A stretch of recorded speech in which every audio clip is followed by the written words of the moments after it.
நண்பர்களே, மிகச்சிறிய கவிதைகளில் மிக குறைந்த சொற்கள் உள்ள எளிய முறையியலில் அமைந்த கவிதைகளில் மிக நுட்பமான மிக ஆழமான செய்திகளை சொல்லிவிடுவது என்பது ஒரு பெரிய மகத்தான கலை. அது எல்லோருக்கும் வாய்த்து விடுவதில்லை, குறிப்பாக எனக்கு வாய்க்கவில்லை. உங்களுக்கு தெரியும், நான் நீளமாக கவிதைகளை எழுதுபவன். அதற்கு ஒரு காரணம் இருக்கிறது.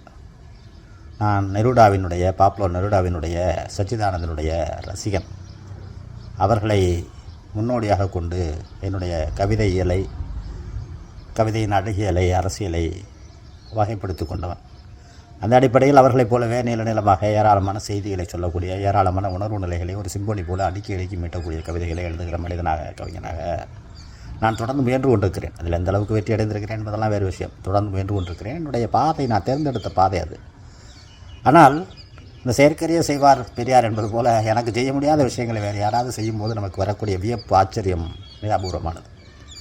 அப்படி மிக குறைந்த சொற்களில் மிகச்சிறிய கவிதை வடிவத்தில் மிக ஆழமான செய்திகளை சொல்லிவிடுகிற ஒரு கவிஞராக என்னை வியப்பூட்டி கொண்டிருக்கக்கூடிய ஒரு ஆளுமை சோலை மாயவன் இப்போது உதகமண்டலம் அருகே ஒரு கிராமத்தில் ஆசிரியராக பணியாற்றி கொண்டிருக்கக்கூடிய அன்பு தோழர்.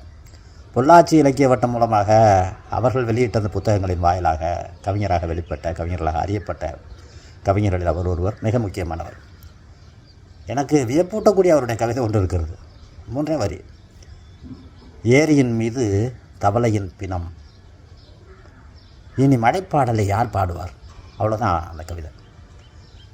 ஒரு ஹைக்கூ கவிதை போல ஒரு பிரபஞ்ச விகாசத்தினுடைய ஒரு சிறு துளியை எடுத்து நம் முன்னால் வைத்து சூழலியல் பேசுகிற கவிதை இது. ஏரியின் மீது தவளையின் பிணம், இனி யார் பாடுவார்கள் மழை பாடலை என்கிற அந்த வரிகள் மிக அபாரமான ஒரு கவிதைக்கான வரிகள்.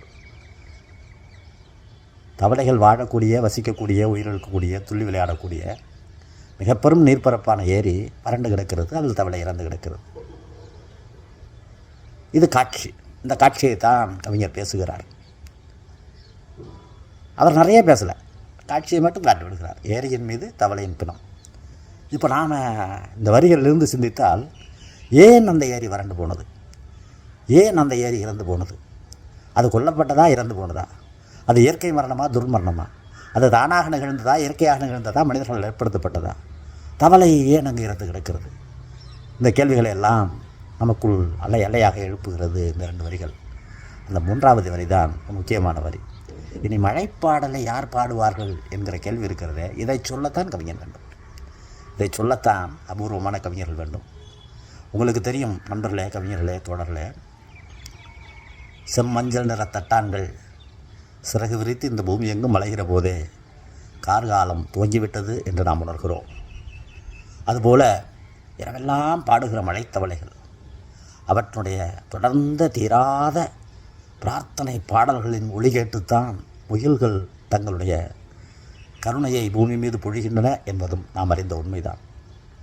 மின்விளக்கு கம்பங்களின் அடியில் ஈசல்கள் சாம்பலாக உதிர்ந்து ஒளி மீது காதலுற்ற ஈசல்கள் ஒளி மீது மோதி தனக்கு வாழ கிடைத்த ஒரு நாள் ஆயுளையும் ஒளியின் முன் பாய்ந்து தீப்பாய்ந்து சாம்பலாக்கி கருக்கிக் கொள்கிற ஈசல்கள்,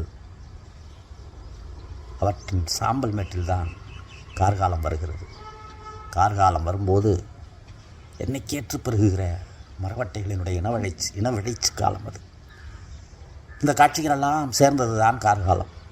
இந்த கார்காலத்தை அழைத்து வருகிற மிக முக்கியமான கூறு தவளைகள் தான் மழைப்பாடலை பாடுகின்றன. இதை தான் கவிஞர் அந்த இடத்துல கேட்குறாரு. ஏரியின் மீது தவளையின் பிணம், இனி மழை பாடலை யார் பாடுவார்கள் என்கிற இந்த கேள்வி வெறும் மாற்றாமை மட்டும் மிகுந்த கேள்வி அல்ல, மிக ஆழ்ந்த துயரத்தை உள்ளடக்கிய கேள்வி. பிரபஞ்ச பேரியற்கையின் மீது பிரமிப்பும் வியப்பும் பிரியமும் அன்பும் கொண்டவர்கள் அத்தனை பேரும் இப்போது நிகழ்ந்து கொண்டிருக்கிற பேராசை, நுகர்வு வெறி, லாப வெறி காரணமாக ஏற்பட்டிருக்கிற சூழலியல் சீர்கேடுகளை பார்த்து அதிர்ச்சி அடையும் போது, கவலையுறும் போது, எதிர்காலம் குறித்த நம்பிக்கை எடுக்கும்போது அந்த ஆழ்ந்த வழியை வெளிப்படுத்துகிற ஒரு கவிதையாக இந்த மிகச்சிறிய கவிதை இருக்கிறது. இது தோற்றத்தில் மிகச்சிறிய கவிதை, ஆனால் அதனுடைய அடர்த்தியில் அதனுடைய ஆழத்தில் மிக பிரம்மாண்டமான கவிதை. வாழ்த்துக்கள் சோலைமாயவன். அன்பு.